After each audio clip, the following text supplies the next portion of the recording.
এদেশে টাকা পাঠায়, এদেশে 1 কোটি তারা অবদান রাখে, কিন্তু তারা ভোটাধিকার প্রয়োগ করতে পারে না। অবিলম্বে তাদের সাংবিধানিক অধিকার, নাগরিক হিসেবে তাদের যে অধিকার, সেই অধিকার নিশ্চিত করতে হবে।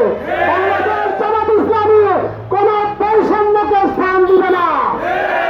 সংগ্রামী উপস্থিতি, 36 জুলাইতে যারা শাহাদাত বরণ করেছেন, যারা হাত হারিয়েছেন, চোখ হারিয়েছেন, যারা বন্ধুত্ব বরণ করেছেন, তারা দেশের শ্রেষ্ঠ সন্তান। শহীদদের পরিবারের পুনর্বাসন করতে হবে, আহতদের পুনর্বাসন করতে হবে, তাদের ক্ষতিপূরণ নিশ্চিত করতে হবে।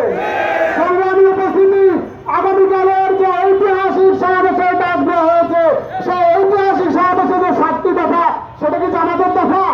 শুধুমাত্র জামাতের কথা বলছি আমরা? সারা বাংলাদেশের মানুষের দাবির পক্ষে আমরা।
Juli